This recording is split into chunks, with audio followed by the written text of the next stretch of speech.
Hey guys, it's Jonathan with WestCO Moto Films. Go ahead and check out our Facebook page and like and subscribe on YouTube. That'll keep us going, and also we're doing some free giveaways, so the more followers we get, the more often we get to do this. Hope you enjoy our video of our breakdown on the 2022 Sherco 300, and hope it helps you make a decision if you're in the market to purchase one.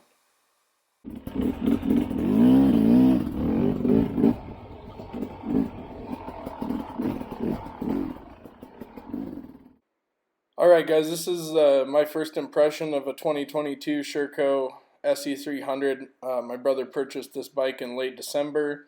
We got it out for kind of a short, maybe 10-minute break-in ride, and then the season it was just a little bit muddy, so he hadn't really been riding through the holidays.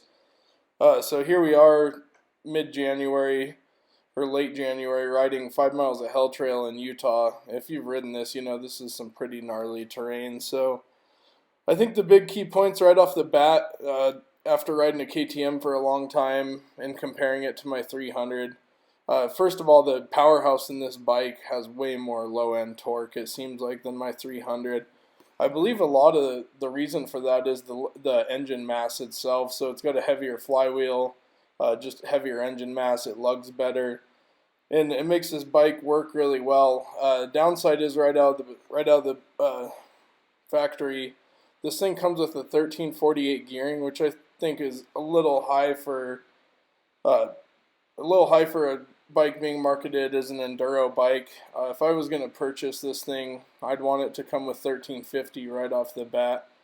Other than that, I think we're going to go over a few of the smaller components, talk about the controls. I think they're lacking some quality in buttons on their handlebars, throttle, things like that. So along with this, we had to tow this bike out about 3 weeks later, riding it through 5 miles of hell due to some wiring issues. So we're going to talk about that today and do kind of an 8-hour impression on this bike and just a quick comparison so you can take a look at it and see what you think. Here it is, the 2022 Sherco 300 SE. It's got about, what, 8 hours on it? Yeah. So it's got 8 hours on it now. It's been towed out of 5 miles of hell by a KTM. He put G2 bark busters on it. They're pretty nice. I think the Cycras are a little nicer. Straight off the bat, he got rid of the stock throttle. It just felt really flimsy and response was kind of weird. Put a KTM start switch on it. I think KTM switch plugged right in, or did you have to change the wiring? Changed the plug. G2 throttle. You just went with the standard or more aggressive? It's the race throttle. The race throttle, the quarter turn, more aggressive. Here's a look at the stock switches. Light switch seems a little cheap. Kill switch isn't fine. It's nice. But yeah, we're gonna go through and take a look at this bike and show you the wiring that went bad and where it rubbed through, and hopefully help you protect yours. And then yeah, we got a leaking rear shock that's going back to the dealer this week as soon as parts come in. So yeah, we're gonna set up and take the tank off and show you the wiring.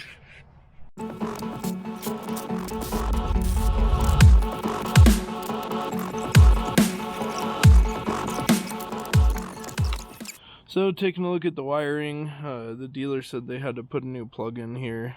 That's obviously that plug, it doesn't match the rest.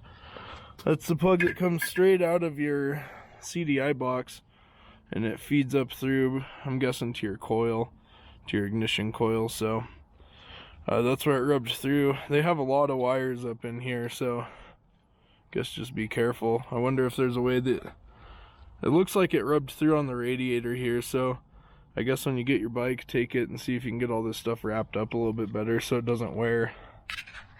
Alright, taking a look at it real quick. So on the Shercos, the battery sits way down there below your air filter. A lot of wiring up here. This is where the big bunch of wiring is. If you break down the trail, I guess, start taking a look up here. Stock fan. So yeah, all that stuff looks pretty good.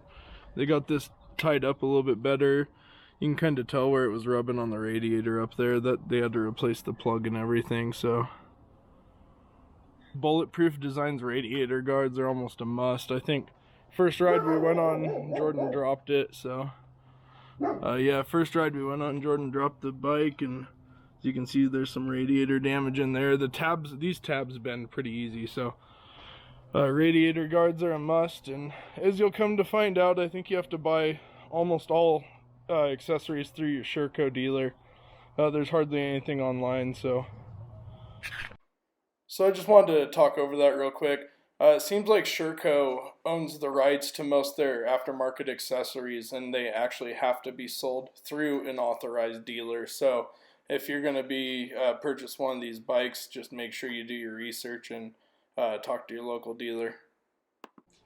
We're going to talk through geometry real quick. I think this bike has some weird geometry things going on, especially for tall riders.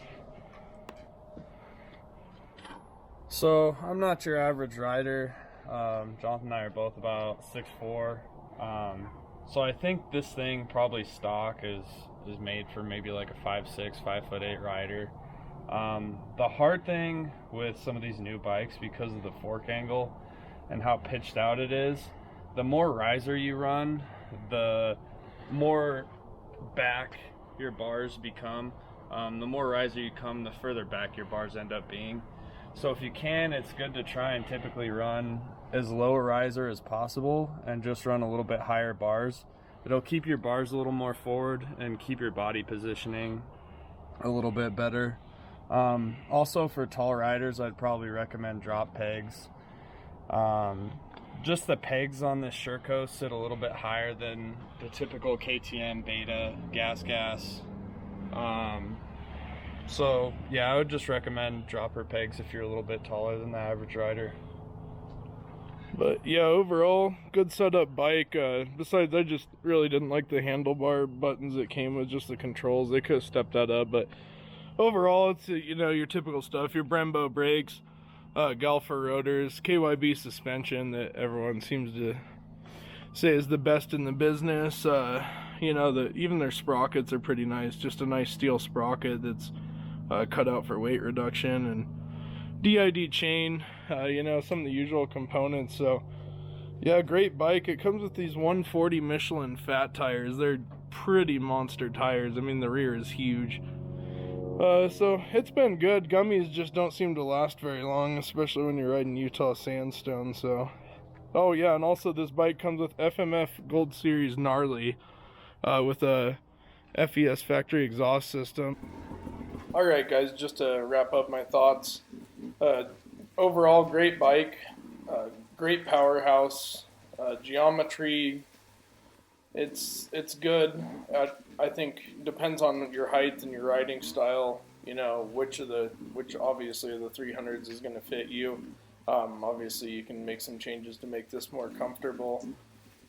Suspension, the KYBs are good. I think they're similar to stiffer setup rather than the Ws that come on a KTM. But also the suspension's not really broken in yet. But other than that, cheap. I would say cheap component or controls on the handlebars. I wish we would have shown the stock throttle body that we took off. It had the map switch and start button integrated, but yeah, it just seemed pretty cheap. Great bike. Let me know if you guys get one and want to come ride Western Colorado or into Utah. Cheers.